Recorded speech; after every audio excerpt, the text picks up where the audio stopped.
El infierno es para siempre. Capítulo 5. Los sueños de San Juan Bosco sobre el infierno. San Juan Bosco nació de una familia humilde el 16 de agosto de 1815 y falleció el 31 de enero en 1888. Es un gigante de santidad. Fue dotado de grandes dones naturales y sobrenaturales, como los grandes santos. Don Bosco tuvo el don de profecía,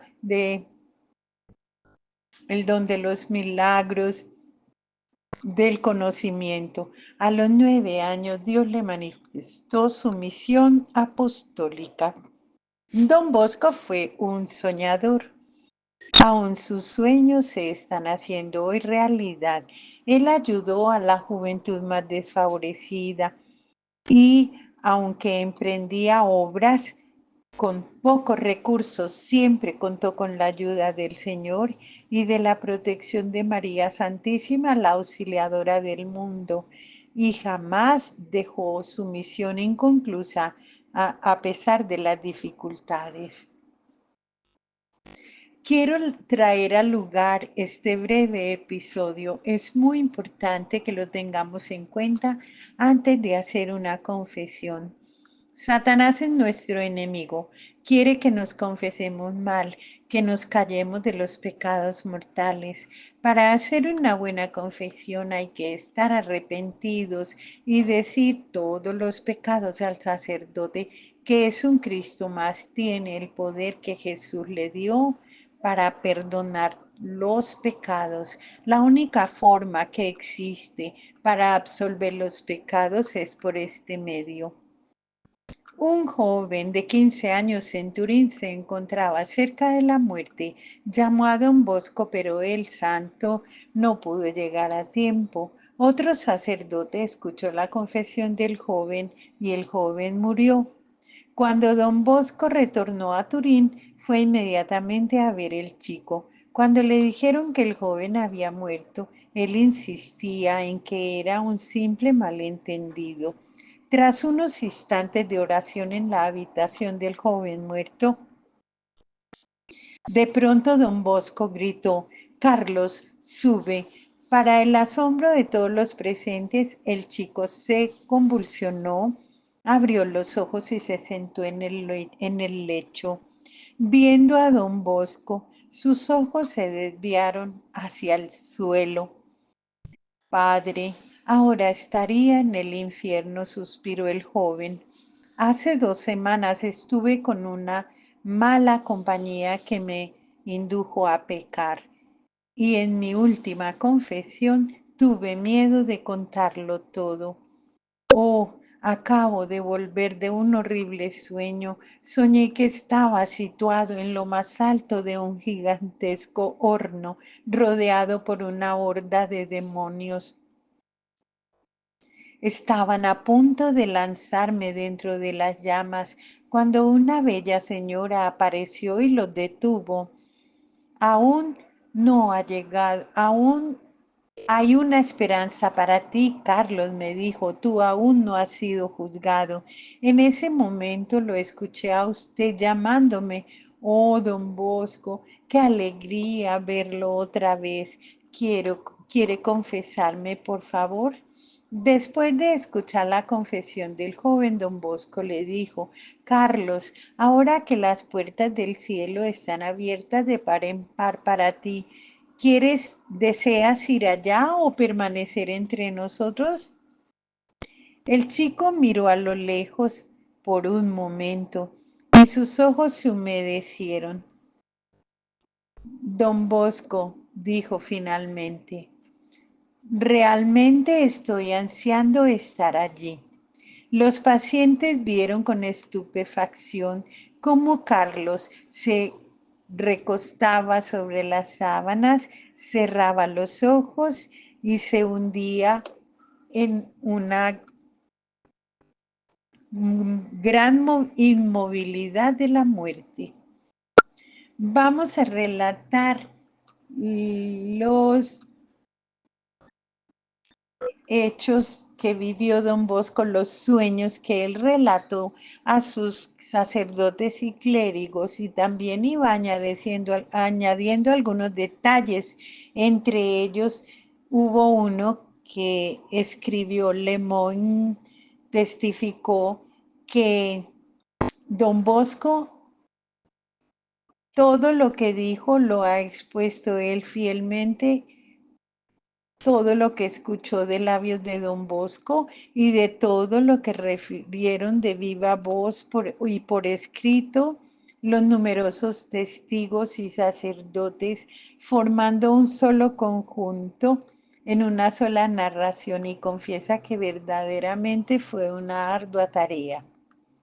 Primero, Jesús, te suplico e imploro tu misericordia para los pobres pecadores, y te pido la luz y la gracia de la conversión.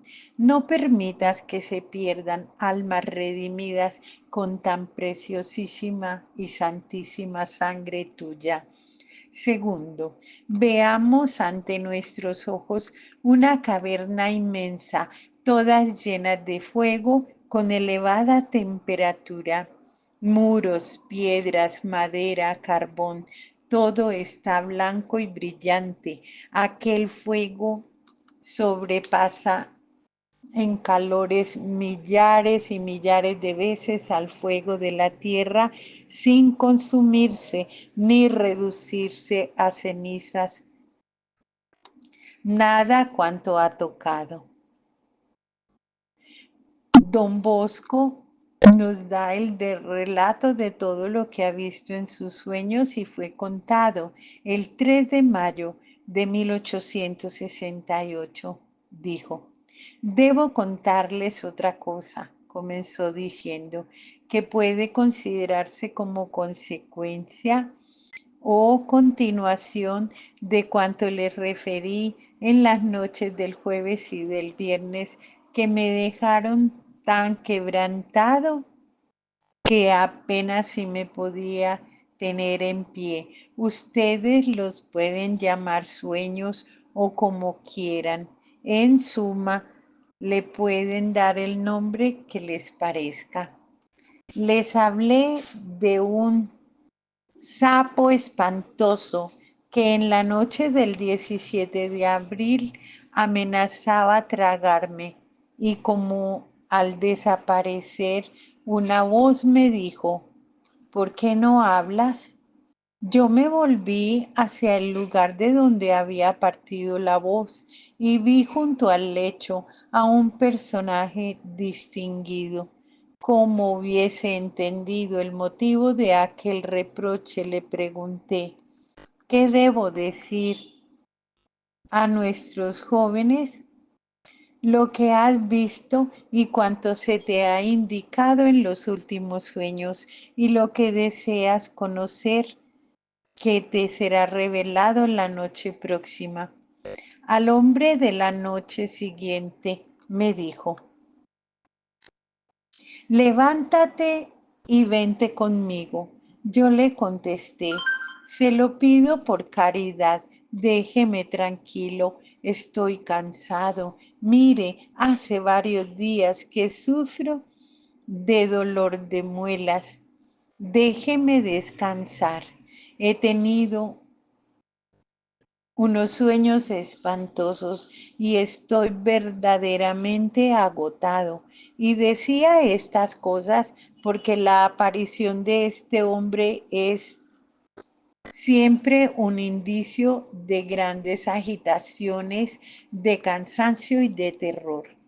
El tal me respondió: levántate, que no hay tiempo que perder. Entonces me levanté y lo seguí. Mientras caminaba le pregunté: ¿a dónde quieres llevarme ahora? Ven y lo verás. Y me condujo a un lugar, el cual se extendía una amplia llanura. La mirada a mi alrededor,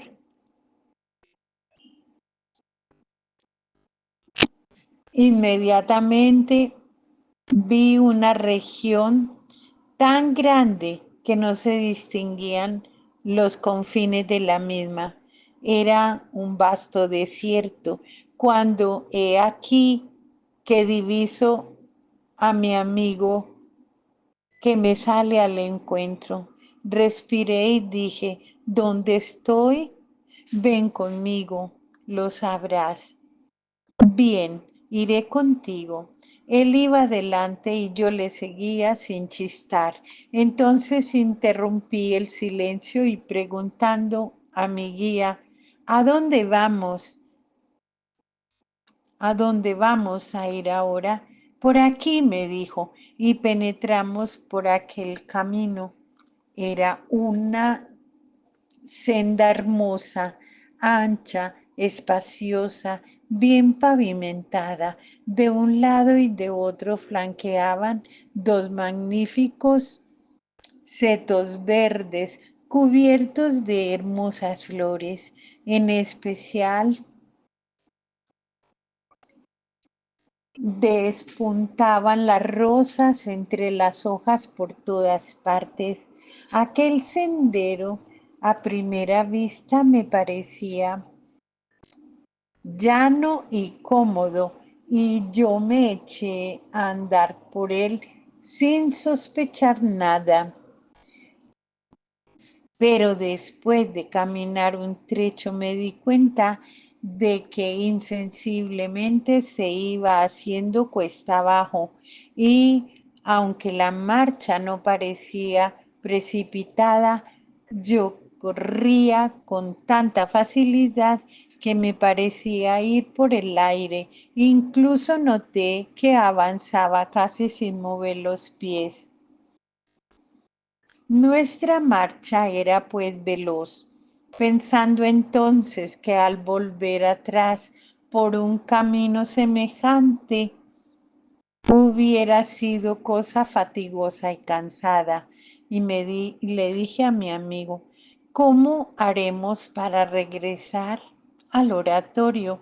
No te preocupes, me dijo, el Señor es omnipotente y querrá que vuelvas a Él. El que te conduce y te enseña a proseguir adelante sabrá también llevarte hacia atrás. Vi que me seguían por el mismo sendero todos los jóvenes del oratorio y otros numerosísimos compañeros a los cuales yo jamás había visto. Pronto me encontré en medio de ellos.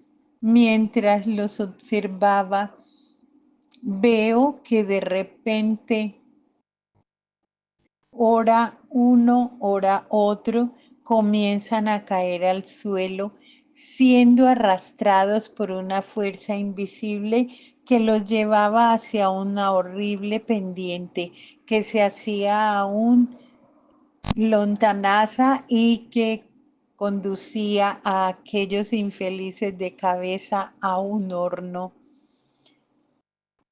¿Qué es lo que hace caer a los jóvenes?, pregunté al guía. Acércate un poco, me respondió. Me acerqué y pude comprobar que los jóvenes pasaban entre muchos lazos, algunos de los cuales estaban al ras del suelo y otros a la altura de la cabeza. Estos lazos no se veían, por tanto, muchos de los muchachos al andar quedaban presos por aquellos lazos sin darse cuenta del peligro, y en el momento de caer en ellos daban un salto y después rodaban por el suelo con las piernas en alto, y cuando se levantaban corrían precipitados hacia el abismo. Algunos quedaban presos, prendidos por la cabeza, por una pierna, por el cuello, por las manos, por un brazo, por la cintura, e inmediatamente eran lanzados hacia la pendiente. Los lazos colocados en apenas visibles, semejantes a los hilos de la araña, y al parecer inofensivos, y con todo pude observar que los jóvenes por ellos prendidos caían a tierra. Yo estaba atónito y el guía me dijo, ¿sabes qué es esto? Un poco de estopa, respondí. Te diría que no es nada, añadió. El respeto humano simplemente. Entre tanto, al ver que eran muchos los que continuaban cayendo en aquellos lazos, le pregunté al desconocido, ¿cómo es que son tantos los que quedan prendidos de los hilos? ¿Qué es lo que los arrastra de esa manera? Y él dijo, acércate más, obsérvalo bien y lo verás. Lo hice y añadí, yo no veo nada, mira mejor, me dijo el guía. Tomé, en efecto, uno de aquellos lazos en la mano y pude comprobar que no daba con el otro extremo. Al contrario, me di cuenta de que yo también era arrastrado por él. Entonces seguí la dirección del hilo y llegué a la boca de una espantosa caverna. Y he aquí que después de haber tirado mucho, salió fuera poco a poco un horrible monstruo que infundía espanto, el cual contenía fuertemente cogido con sus garras la extremidad de una cuerda a la que estaban atados todos aquellos hilos. Era este monstruo quien apenas caía uno en aquellas redes, lo arrastraba inmediatamente hacia sí. Entonces me dije, es inútil intentar hacer frente a la fuerza de este animal, pues no lograré vencerlo. Será mejor combatirlo con la señal de la Santa Cruz y con jaculatorias. Me volví, por tanto, junto a mi guía, el cual me dijo, ¿sabes ya quién es? Oh sí que lo sé, le respondí. Es el demonio quien tiene estos lazos para hacer caer a mis jóvenes en el infierno.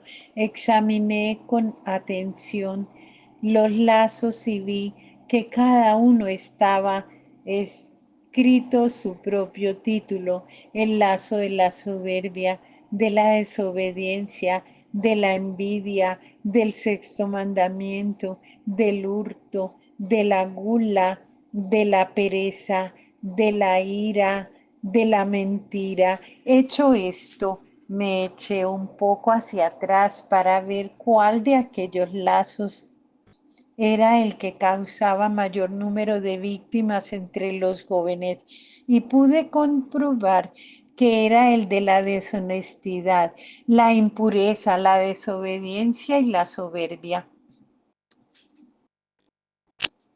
A este último iban atados otros dos. Después de esto vi otros lazos que causaban grandes estragos, pero no tanto como los primeros. Desde mi puesto de observación vi a muchos jóvenes que corrían a mayor velocidad que los demás y pregunté, ¿por qué esta diferencia? Porque son arrastrados por los lazos del respeto humano que me fue respondido. Mirando aún con mayor atención, vi que entre aquellos lazos había aparecido muchos cuchillos que, manejados por una mano providencial, cortaban o rompían los hilos. El cuchillo más grande procedía contra el lazo de la soberbia y simbolizaba la meditación. Otro cuchillo también muy grande, pero no tanto como el primero, significaba la lectura espiritual bien hecha. Había también Dos espadas. Una representaba la devoción al Santísimo Sacramento, especialmente mediante la comunión frecuente. Otra, la devoción a la Virgen María. Había además un martillo, la confesión, y otros cuchillos, símbolos de las varias devociones a San José, a San Francisco, a San Luis, etc. Con estas armas, no pocos rompían los lazos al quedar prendidos en ellos o se defendían para no ser víctimas de los mismos. En efecto, vi a dos jóvenes que pasaban entre aquellos lazos de forma que jamás quedaban presos en ellos. Bien lo hacían antes de que el lazo estuviese tendido. Ellos sabían sortearlo de forma que les caía sobre los hombros o sobre las espaldas o en otro lado diferente sin lograr capturarlos. Cuando el guía se dio cuenta de que yo lo había observado todo, me hizo continuar el camino flanqueado de rosas, pero a medida que avanzaba, las rosas de los linderos eran cada vez más raras, empezando a aparecer punzantes espinas. Habíamos llegado a una hondonada cuyos acantilados ocultaban todas aquellas regiones circundantes y el camino que descendía cada vez era de una manera más pronunciada, se hacía tan horrible, tan poco firme y tan lleno de baches, de salientes, de guijarros y de piedras que rodaban y se dificultaba cada vez más la marcha. Yo continué adelante. Cuanto más avanzaba, más áspera era la bajada y más pronunciada, de forma que algunas veces me resbalaba cayendo al suelo, donde permanecía sentado un rato para tomar un poco de aliento. De cuando en cuando el guía acudía en mi auxilio y me ayudaba a levantarme. A cada paso se me encogían los tendones y me parecía que se me iban a desconyuntar los huesos de las piernas. Entonces dije adelante a mi guía, querido, las piernas se me niegan a sostenerme. Me encuentro tan falto de fuerzas que no será posible continuar el viaje. El guía no me contestó, sino que animándome prosiguió su camino hasta que al verme cubierto de sudor y víctima de un cansancio mortal, me llevó a un pequeño promontorio que se alzaba en el mismo camino. Me senté, lancé un hondo suspiro y me pareció haber descansado suficientemente. Entre tanto observaba el camino que había recorrido ya. Parecía cortado a pico, cubierto de guijarros y de piedras puntiagudas. Consideraba también el camino que me quedaba por recorrer, cerrando los ojos de puro espanto, exclamando, volvamos atrás por caridad. Si seguimos adelante, ¿cómo haremos para llegar al oratorio? Es imposible, no puedo emprender después esta subida. Y el guía me contestó resueltamente, ahora que hemos llegado aquí, ¿quieres quedarte solo? Ante esta amenaza repliqué con tono suplicante, sin ti cómo podría volver atrás o cómo continuar el viaje. Pues bien, sígueme, añadió él. Me levantó y continuamos. siempre bajando. El camino era cada vez más horriblemente pedregoso, de modo que apenas podía permanecer de pie. Y he aquí que al fondo de este precipicio que terminaba en un oscuro valle aparece un edificio inmenso que mostraba ante nuestro camino una puerta altísima y cerrada. Llegamos al fondo del precipicio. Un calor sofocante oprimía y una espesa humareda de color verdoso se elevaba sobre aquellos murallones recubiertos de sanguinolentas llamas de fuego.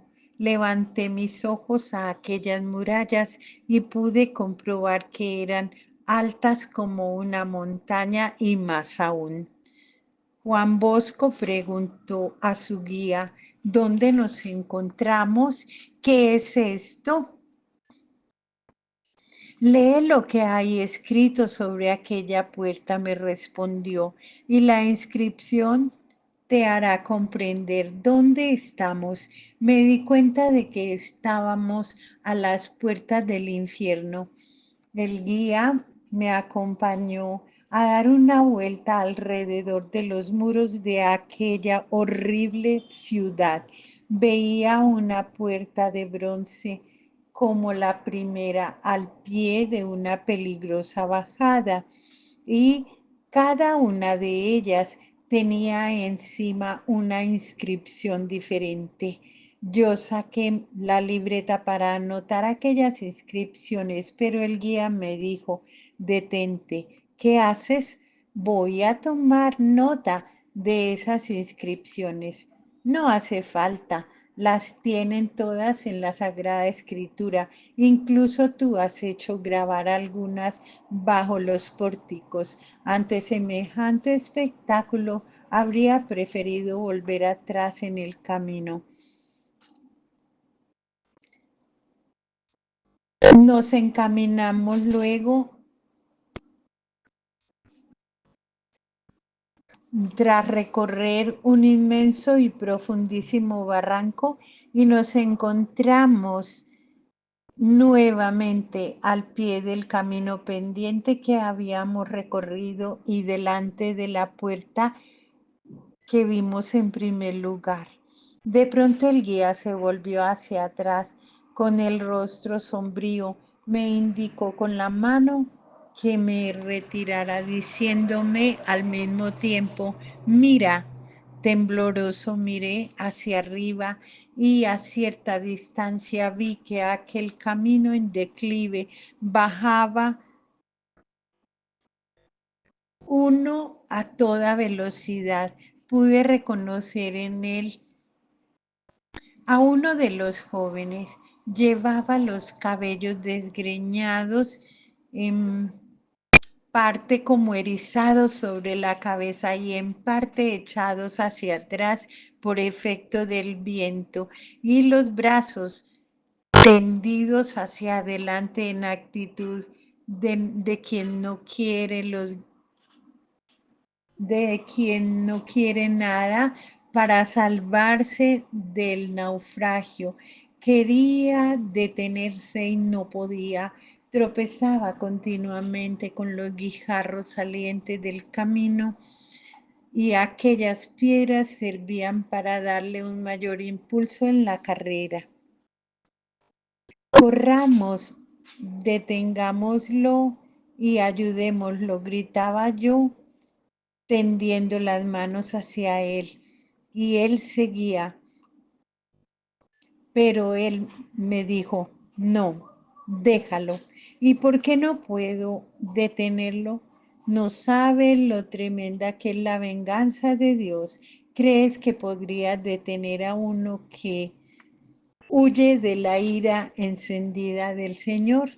Entre tanto, aquel joven, volviendo la cabeza hacia atrás y mirando con los ojos incendiados por la ira de Dios, les seguí y encendidos, y si la ira de Dios le seguía siempre, Corría precipitadamente hacia el fondo del camino, como si no hubiese encontrado en su huida otra solución que ir a dar contra aquella puerta de bronce. ¿Y por qué mira hacia atrás con esa cara de espanto? Porque la ira de Dios traspasa todas las puertas del infierno e irá a atormentarle aún en medio del fuego. En efecto, como consecuencia de aquel choque entre un ruido de cadenas, la puerta se abrió de par en par y tras ella se abrieron al mismo tiempo, haciendo un horrible ruido, 2, 10, 100, 1000 otras puertas impulsadas por el choque del joven, que era arrastrado como por un torbellino invisible e irresistible, velocísimo. Todas aquellas puertas de bronce que estaban una delante de la otra, aunque a gran distancia, permanecieron abiertas por un instante y yo vi allá a lo lejos, muy lejos, como la boca de un horno, y mientras el joven se precipitaba en aquella vorágine, pude observar que de ella se elevaban numerosos globos de fuego y las puertas volvieron a cerrarse en la misma rapidez con que se habían abierto.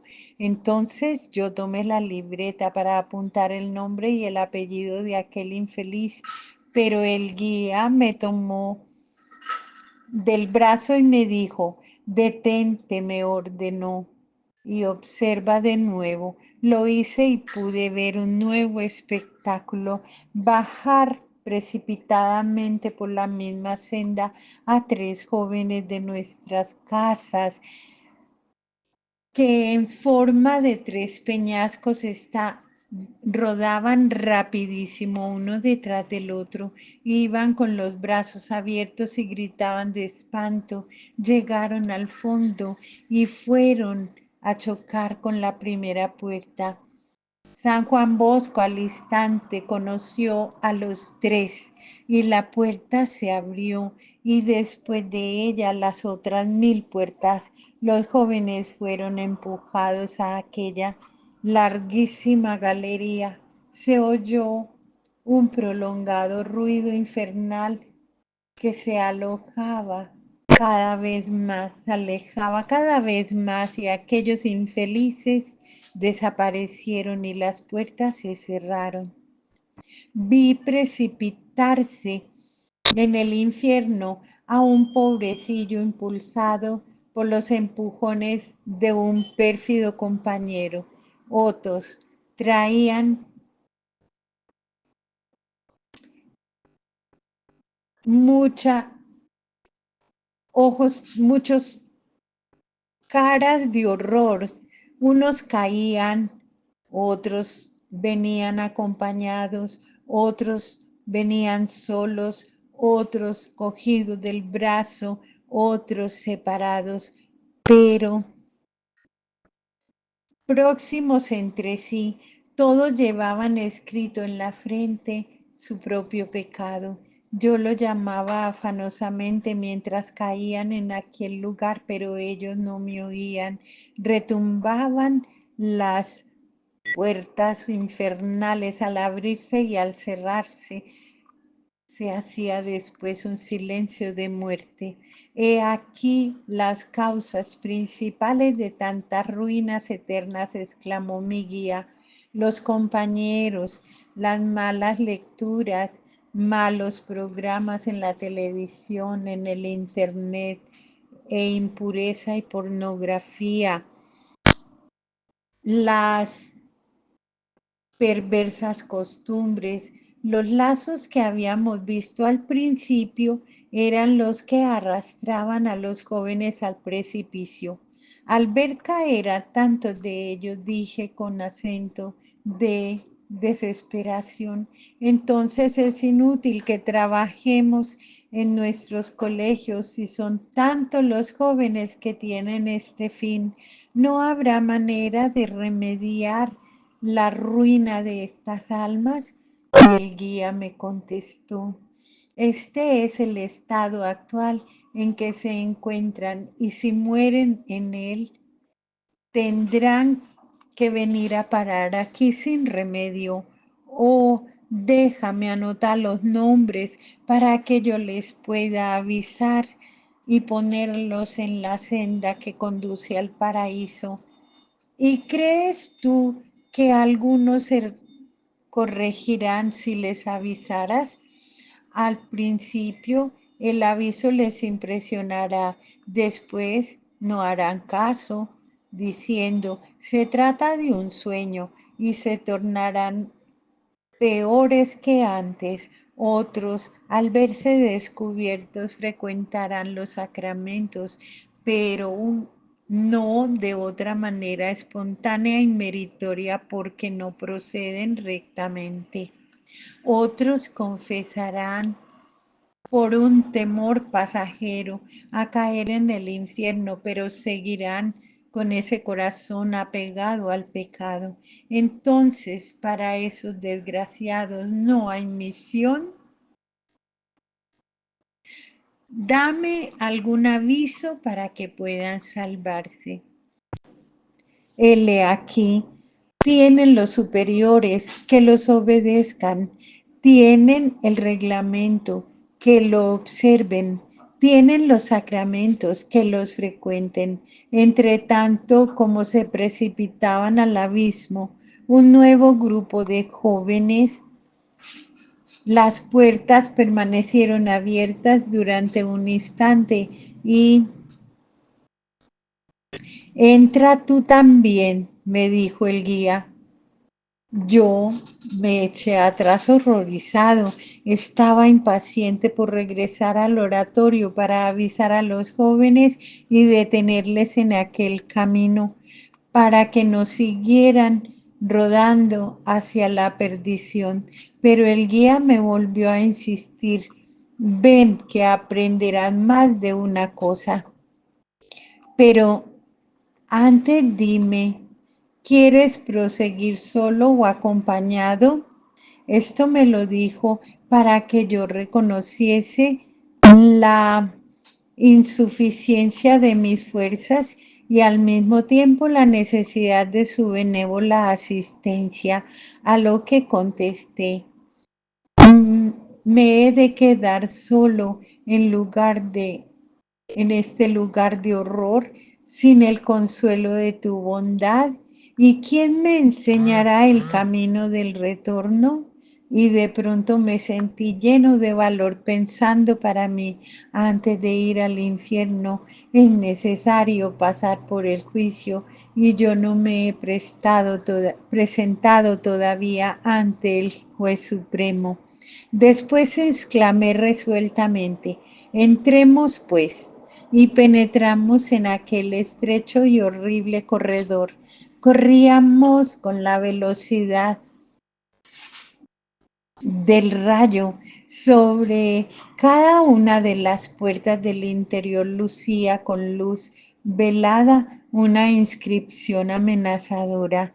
Cuando terminamos de recorrer todo el pasillo, desembocamos en un amplio y tétrico patio, al fondo del cual se veía una rústica portezuela. Mientras yo daba la vuelta alrededor de los muros leyendo estas inscripciones, el guía, que se había quedado en el centro del patio, se acercó a mí y me dijo: desde ahora en adelante, nadie podrá tener un compañero que le ayude, un amigo que le consuele, un corazón que le ame, una mirada compasiva, una palabra benévola. Hemos pasado la línea. ¿Tú quieres ver o probar? Quiero ver solamente, respondí. Ven, pues, ven conmigo, añadió el amigo. Tomándome de la mano me condujo ante aquella puertecita y la abrió. Esta ponía en comunicación con un corredor en cuyo fondo había una gran cueva cerrada por una larga ventana con un solo cristal que llegaba desde el suelo hasta la bóveda y a través del cual se podía mirar adentro. Atravesó el dintel y avanzamos un paso. Me detuve preso de un terror indescriptible. Vi ante mis ojos una especie de caverna inmensa que se perdía en lo profundo, que estaban cavadas en las entrañas de los montes, todas llenas de fuego, pero no como el que vemos en la tierra con sus llamas movibles, con elevada temperatura, muros, bóvedas, pavimento, herraje, piedras, madera, carbón, todo estaba blanco y brillante. Aquel fuego sobrepasaba el calor. Millares y millares de veces al fuego de la tierra sin consumir ni reducirlo a cenizas, nada de cuanto tocaba. Me sería imposible describir esta caverna con tan espantosa realidad. Mientras miraba atónito aquel lugar de tormento, veo llegar con indecible ímpetu un joven, casi no se daba cuenta de nada, lanzando un grito agudísimo como quien estaba para caer en un lago de bronce hecho líquido y que precipitándose en el centro se torna blanco como toda la caverna y queda inmóvil, mientras que por un momento resonaba en el ambiente seco su voz mortecina. Lleno de horror contemplé un instante a aquel desgraciado y me pareció uno del oratorio, uno de mis hijos. Pero ¿este es uno de mis jóvenes?, preguntó el guía. No, ¿no es fulano? Sí, sí, me respondió. ¿Y por qué no cambia de posición? Porque está incandescente, sin consumirse. Y él,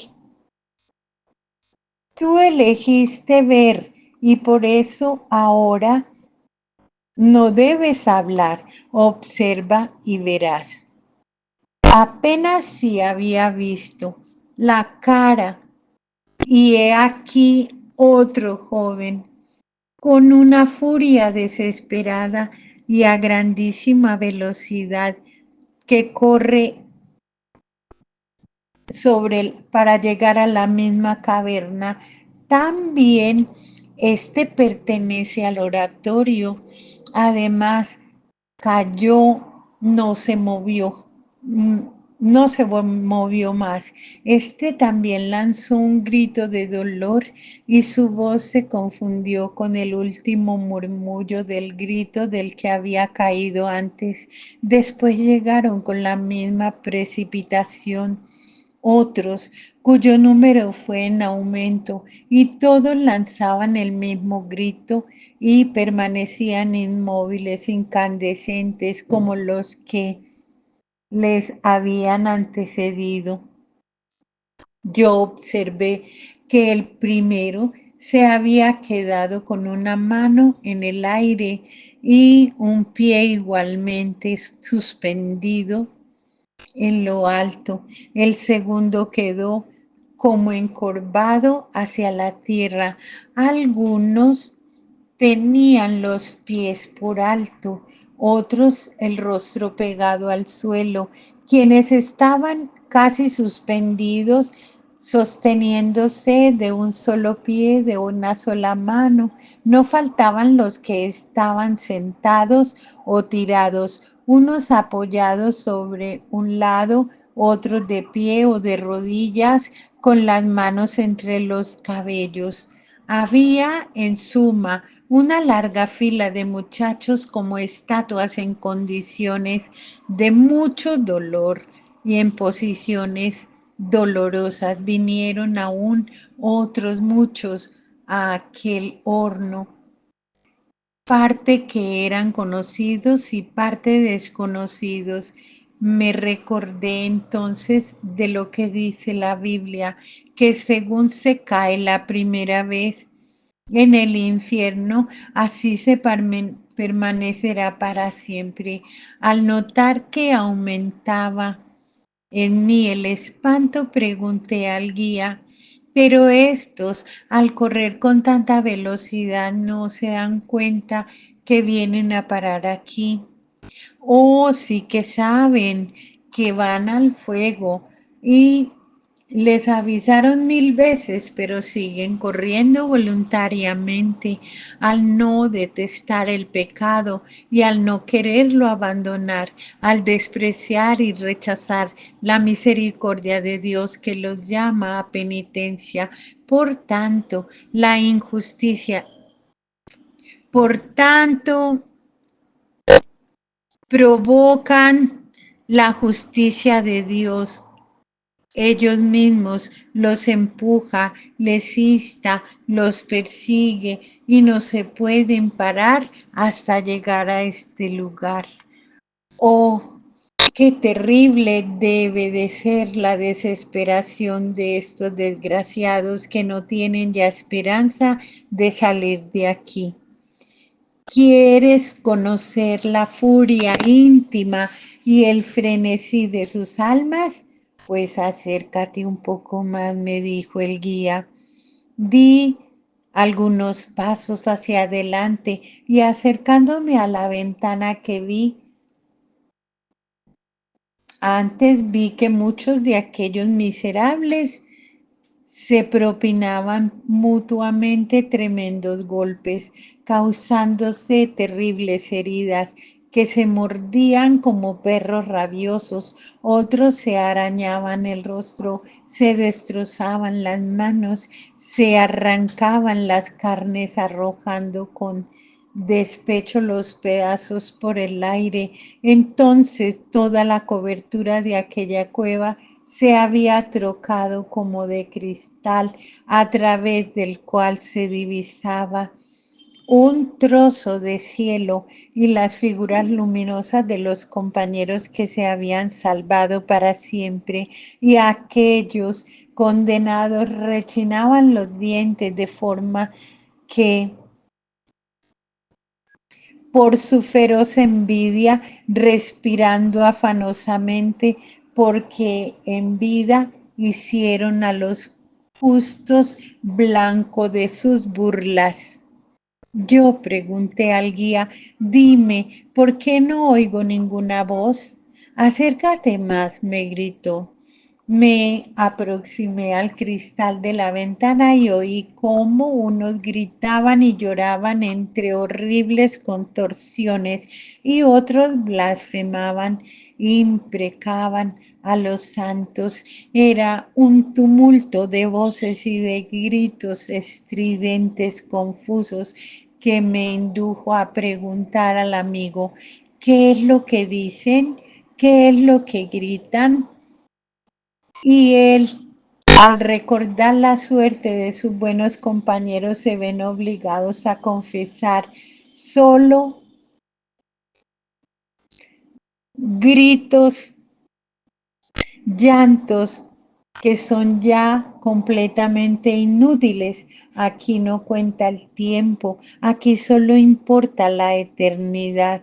Mientras, lleno de horror, contemplaba el estado de muchos de mis jóvenes, de pronto una idea floreció en mi mente. ¿Cómo es posible, dije, que los que se encuentran aquí estén todos condenados? Esos jóvenes ayer por la noche estaban aún vivos en el oratorio, y el guía me contestó, Todos esos que ves ahí son los que han muerto a la gracia de Dios. Y si los sorprendiera la muerte y si continuasen obrando como el presente, se condenarán.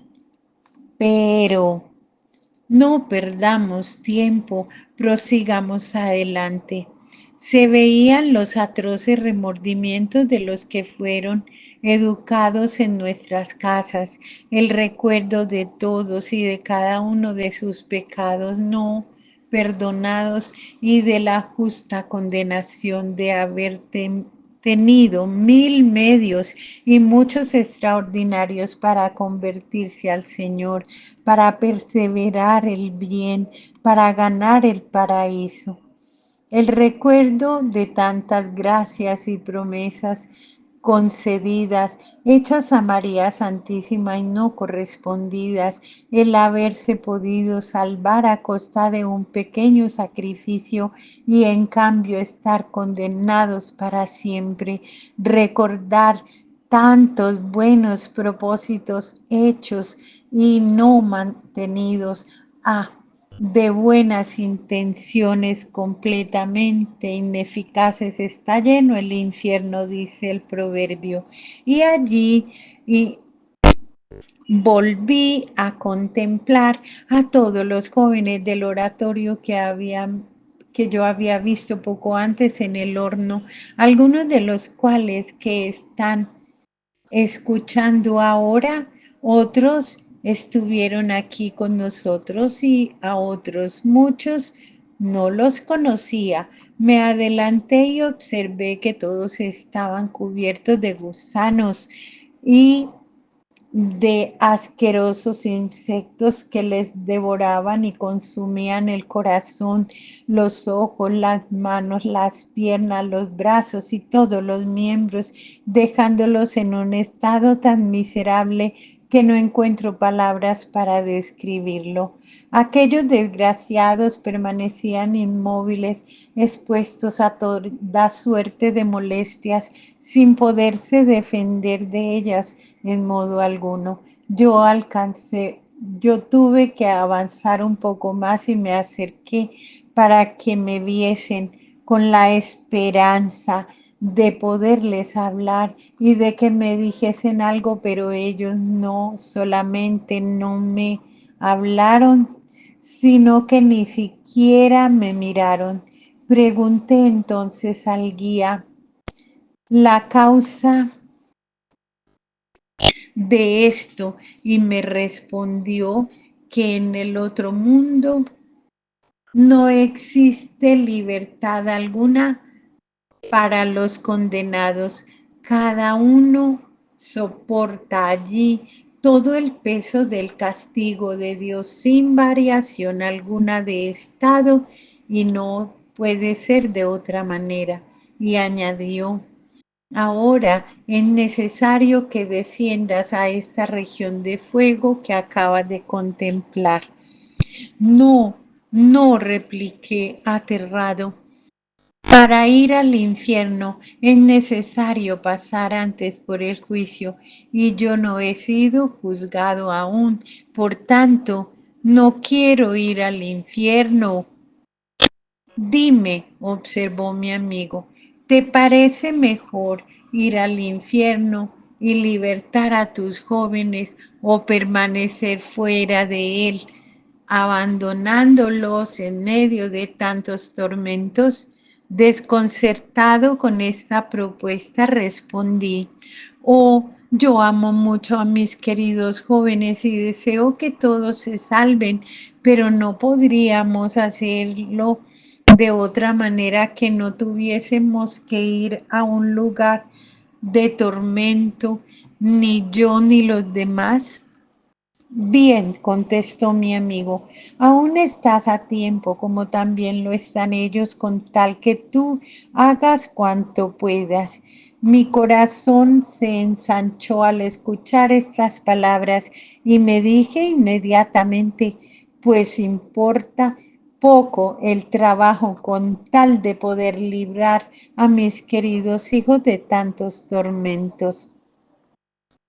Ven pues, continuó mi guía, y observa una prueba de la bondad y de la misericordia de Dios que pone en juego mil medios para inducir a penitencia a tus jóvenes y salvarlos de la muerte eterna.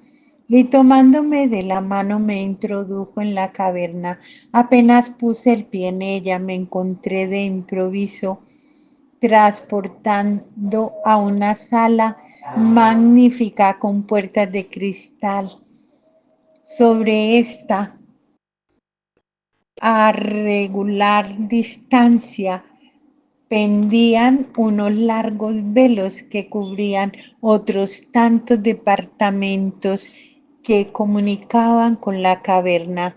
El guía me señaló uno de aquellos velos sobre el cual se veía escrito Sexto Mandamiento y exclamó: la falta contra este mandamiento.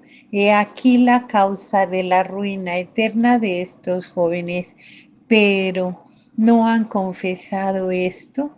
Se han confesado, pero las culpas contra la bella virtud las han confesado mal o las han callado a propósito. Por ejemplo, uno que cometió 4 o 5 pecados de esa clase dijo que había faltado 2 o 3. Hay algunos que cometieron un pecado impuro en la niñez y sintieron siempre vergüenza de confesarlo, o lo confesaron mal, o no lo dijeron todo. Otros no tuvieron el dolor o el propósito suficiente. Incluso algunos, en lugar de hacer el examen, estudiaron la manera de engañar al confesor, y el que muere con tal resolución, lo único que consigue es contarse en el número de los réprobos por toda la eternidad. Solamente de los que arrepentidos de corazón mueren con la esperanza de la eterna salvación serán eternamente felices. ¿Quieres ver ahora por qué te ha conducido hasta aquí la misericordia de Dios? Levantó un velo, Levanté un velo y vi un grupo de jóvenes del oratorio, todos los cuales me eran conocidos, que habían sido condenados por esa culpa. Entre ellos había algunos que ahora en apariencia observan buena conducta. Al menos ahora les supliqué: ¿me dejarán escribir los nombres de esos jóvenes para poder avisarles en particular? No hace falta, me respondió. Entonces, ¿qué les debo decir? Predica siempre y en todas partes contra la inmodestia. Basta avisarles de una manera general, y no olvides que aunque lo hicieran particularmente, te harían 1000 promesas, pero no siempre sinceramente. Para conseguir un propósito decidido se necesita la gracia de Dios, la cual no faltará nunca a tus jóvenes si ellos se la piden. Dios es bueno, tan bueno, que manifiesta especialmente su poder en el compadecerse y en perdonar. Oración y sacrificio, pues por tu parte, y los jóvenes que escuchen tus amonestaciones y enseñanzas, que pregunten, y sus conciencias, estas les dirán lo que deben hacer. Y seguidamente continuó hablando por espacio de casi media hora sobre las condiciones necesarias para hacer una buena confesión. El guía repitió después varias veces en voz alta: ¿qué quiere decir eso? Que también deben cambiar de vida, que cambien de vida. Yo, confundido ante esta revelación, incliné la cabeza y estaba para retirarme cuando el desconocido me volvió a llamar y me dijo: «Todavía no lo has visto todo». Leí esta sentencia y dije: «Esto no interesa a mis jóvenes porque son pobres como yo. Nosotros no somos ricos ni buscamos riqueza, ni siquiera nos pasa por la imaginación semejante deseo. Al correr el velo vi al fondo cierto número de jóvenes, todos conocidos, que sufrían como los primeros, y los contemplé y el guía me contestó: «Sí, también interesa esa sentencia a tus muchachos. Explícame entonces el significado del término divites». Y él dijo: «Por ejemplo, algunos de tus jóvenes tienen el corazón apegado a un objeto material, de forma que este afecto desordenado le aparta del amor de Dios, faltando por tanto a la piedad y a la mansedumbre. No solo se puede pervertir el corazón con el uso de las riquezas, sino también con el deseo inmoderado de las mismas, tanto más si este deseo va contra la virtud de la justicia. Tus jóvenes son pobres, pero has de saber que la gula y el ocio son malos consejeros. Hay algunos que en el propio pueblo se hicieron culpables de hurtos considerables y, a pesar de que pueden hacerlo, no se han preocupado por restituirlos. Hay quienes piensan en abrir con las ganzúas la despensa, y quien intenta penetrar en la habitación del prefecto o del ecónomo, quienes registran los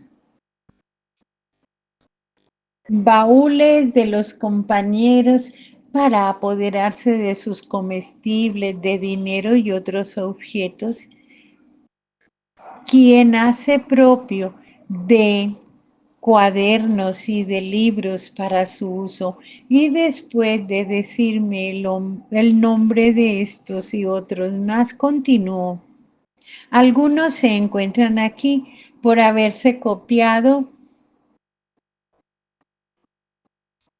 de muchos males, por ejemplo, robando prendas de vestir, ropa blanca, mantas, manteles que pertenecían al oratorio, para mandarlas a sus casas, algunos por algún otro grave daño que ocasionaron voluntariamente y no lo repararon, otros por no haber restituido objetos y cosas que habían pedido a título de préstamo, o por haber retenido sumas de dinero que les habían sido confiadas para que las entregasen al superior. Y concluyó diciendo: y puesto que conoces el nombre de los tales, avísales, diles que desechen los deseos inútiles y nocivos, que sean obedientes a la ley de Dios y celosos del propio honor. De otra manera, la codicia los llevará a mayores excesos que sumergirán en el dolor, en la muerte y en la perdición. Yo no me explicaba cómo, por ciertas cosas a las que nuestros jóvenes daban tan poca importancia, hubiesen aparejado castigos tan terribles, pero el amigo interrumpió mis reflexiones diciéndome: «Recuerda lo que se te dijo cuando contemplabas aquellos racimos de vid echados a perder, y levantó otro velo que ocultaban otros muchos de nuestros jóvenes, a los cuales conocí inmediatamente por pertenecer al oratorio. Me pregunto, ¿sabes qué significa esto?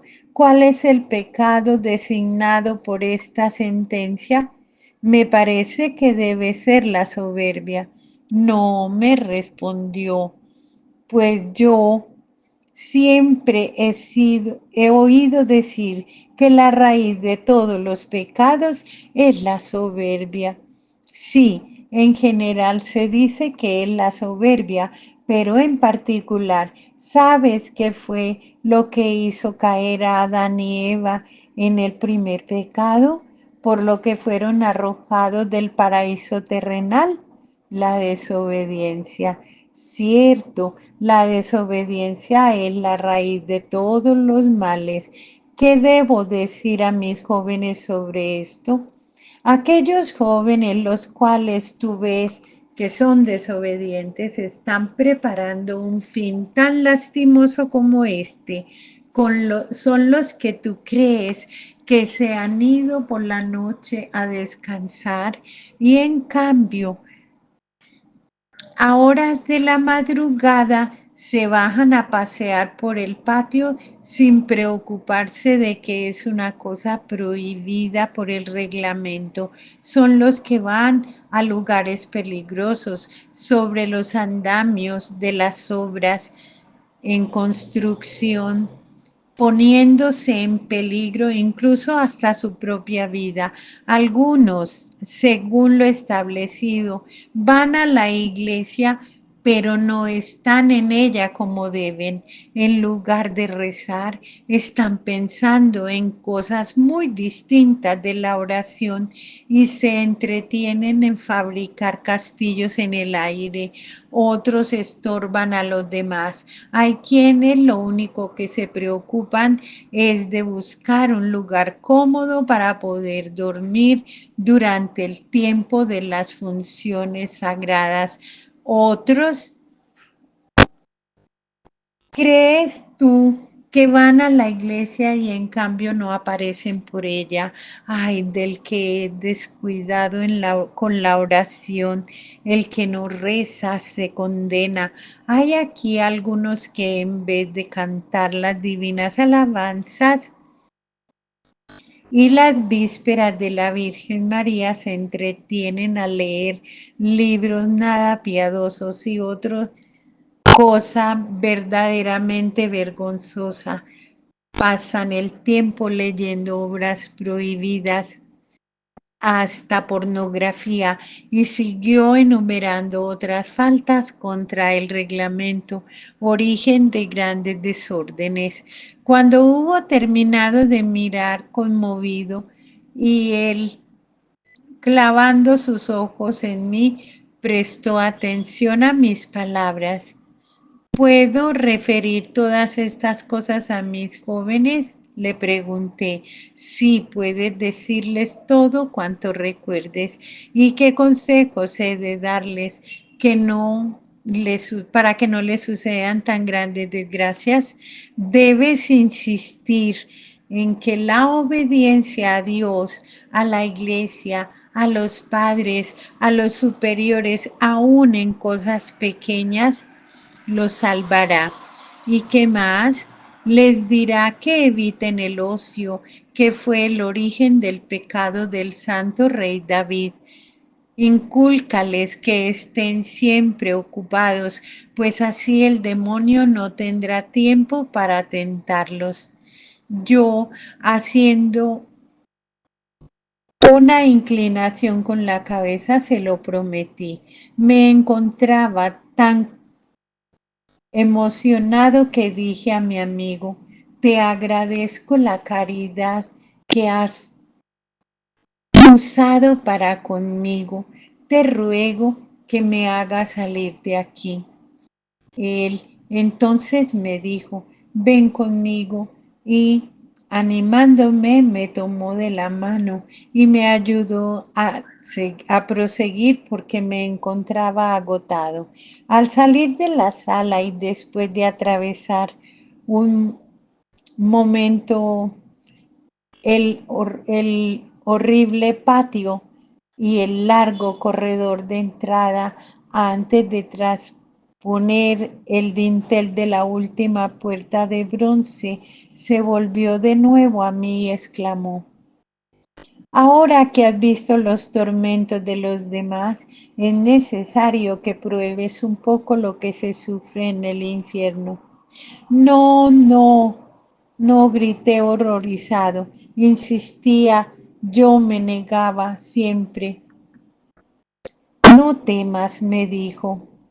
Prueba solamente. Toca esta muralla. Yo no tenía valor para hacerlo y quise alejarme, pero el guía me detuvo insistiendo: a pesar de todo, es necesario que pruebes lo que te he dicho. Y aferrándome resueltamente por un brazo, me acercó al muro mientras decía: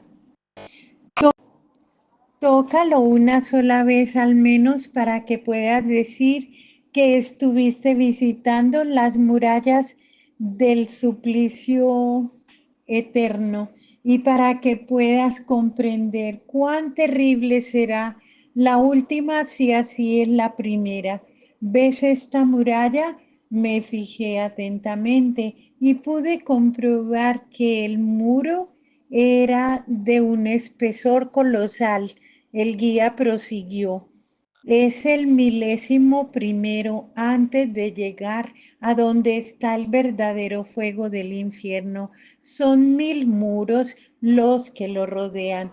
Cada muro es 1000 medidas de espesor y de distancia uno del otro, y cada medida es de 1000 millas.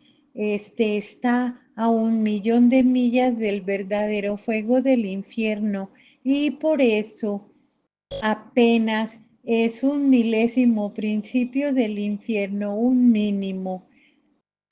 Al decir esto, y como yo me eché hacia atrás para no tocar, me tomó la mano, me la abrió con fuerza y me la acercó a la piedra de aquel milésimo muro.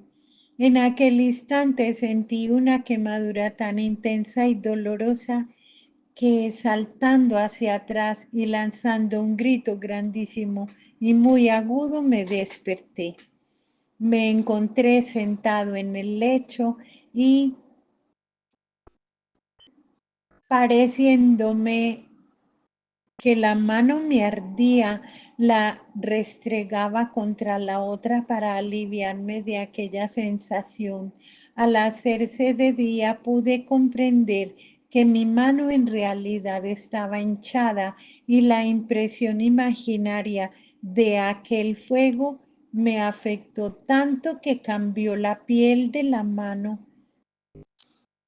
de la palma de mi mano derecha. Tengan presente que no les he contado todas las cosas con toda su terrible crueldad, ni tal como las vi y de la forma que me impresionaron, para no causar en ustedes demasiado espanto. Nosotros sabemos que el Señor no nombró jamás el infierno, sino valiéndose de símbolos, porque aunque no lo hubiera descrito como es, nada hubiéramos entendido. Ningún mortal puede comprender estas cosas.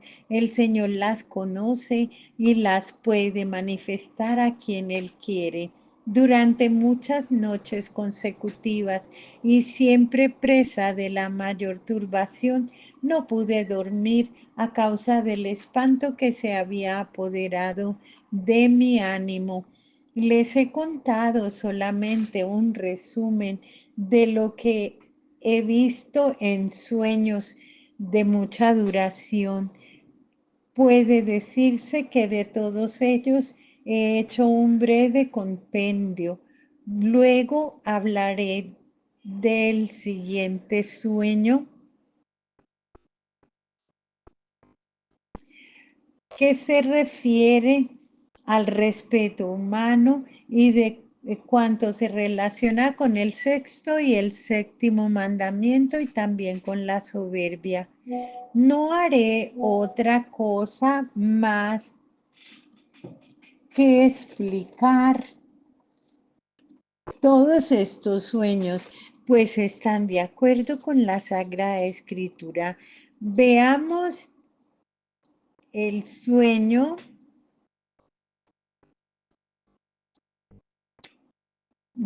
sobre el infierno que tuvo don Bosco un año antes de su muerte. En la mañana del 3 de abril, San Juan Bosco dijo a Biglietti que en la noche precedente no había podido descansar, pensando en el sueño tan espantoso que había tenido durante la noche anterior. Todo ello produjo en su organismo un verdadero agotamiento de fuerzas.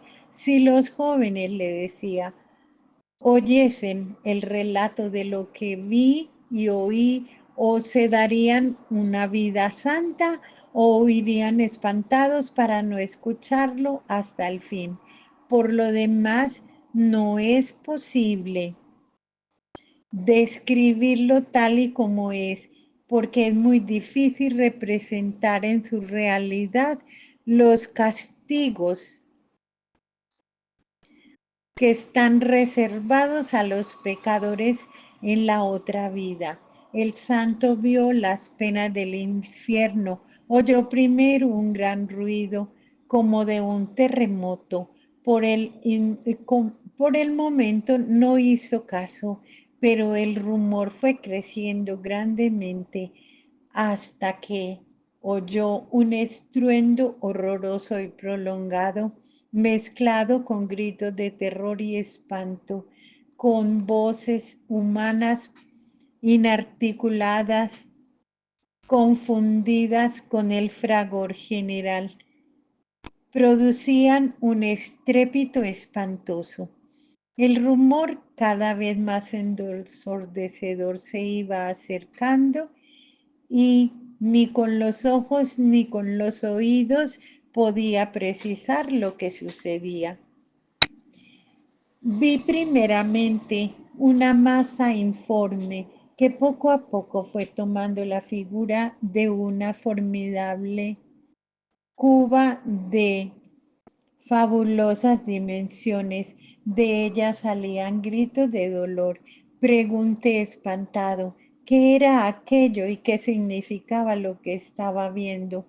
Entonces los gritos hasta allí inarticulados se intensificaron más, haciéndose más precisos. Después vi dentro de aquella cuba ingente personas indescriptiblemente deformes.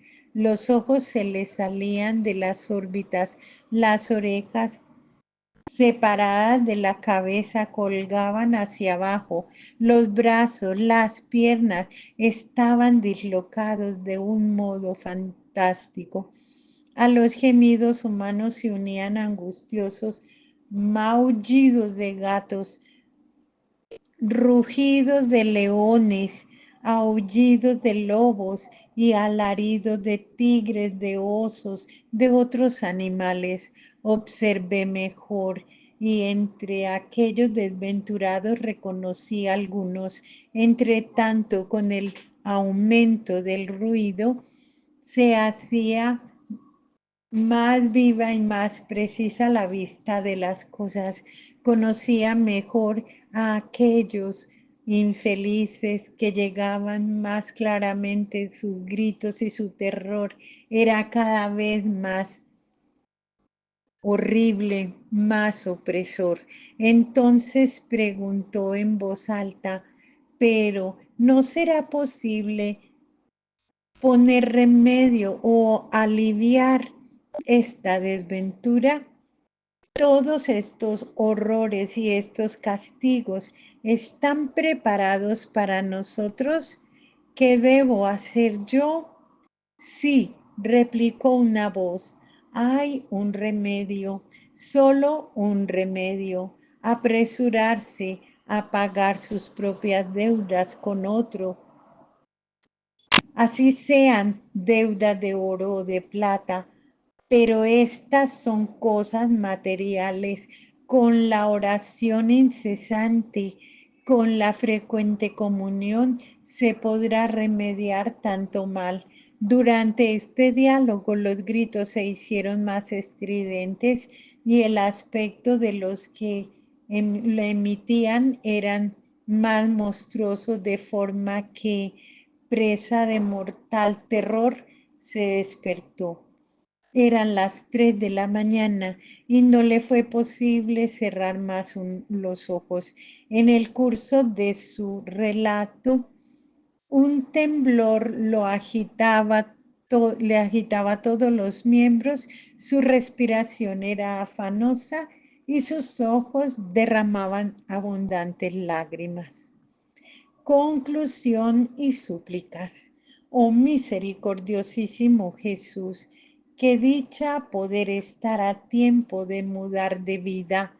Gracias mil te doy, porque tuviste piedad de este pobre pecador que tantas veces violó lo que está prohibido por el sexto y el noveno mandamiento.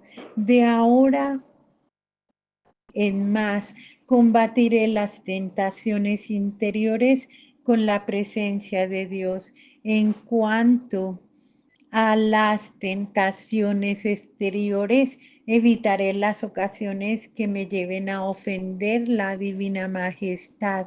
Guardaré los sentidos y luego evitaré las ocasiones de ocio. Me alejaré de las tentaciones. Evitaré cualquier amistad peligrosa. Frecuentaré la Santa Misa, la Santa Comunión todos los días posibles y revelaré las tentaciones a mi confesor.